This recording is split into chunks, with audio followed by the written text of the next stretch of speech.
Identifying poor BA work is not that complicated, but in order to do it, you have to have a clear understanding of what a BA should be doing or accomplishing, essentially the value they should be bringing to the table.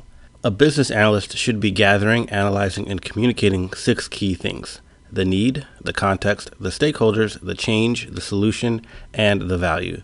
The goal is to create a shared understanding to ensure maximum clarity across all stakeholders, basically making sure everyone understands what we're doing and what should be better after we do it. To do this, you must be a competent analytical thinker, communicator, and facilitator. You must have adequate domain knowledge and understand the tools of the trade. So, why would I be trying to identify bad business analysis work? There could be a few reasons why I'd want to investigate whether or not a BA is doing poor work. First is if I'm working in parallel with that BA to accomplish something. That might mean the application they are responsible for and the application that I'm responsible for may need to interact in some way. If my application needs to send information to their application and they don't correctly identify what data they need, then the data I may send may not be correct and it'll cause rework for potentially both of us. Second is if I'm taking over for a BA and I need to trust the work that they've already done. Finally is if there's a BA working under me on a project that I am leading or they are a direct report of mine. There are a few red flags I look for to determine whether a BA is doing good work. These red flags on their own aren't a guarantee that the BA work is bad, but as they add up, they will cause me to question the ability of the BA. First, they don't share anything when eliciting or gathering requirements. This by itself doesn't always mean that they aren't doing a good job, but it would make me suspicious of the quality of analysis, mostly because you wouldn't be giving others the opportunity to correct anything you might have misunderstood. If I don't share my notes while I'm creating them, typically during the meeting, then I share them after I've cleaned them up a bit. Imagine if you were writing down someone's food odor and how much more likely it would be correct if you let them see what you wrote down. The next is that documented requirements are literally and obviously copied and pasted emails or meeting notes. This often means that the BA is just taking orders. They aren't considering questions of context, additional stakeholders, or value, nor are they conceptualizing in any way to do a deeper analysis.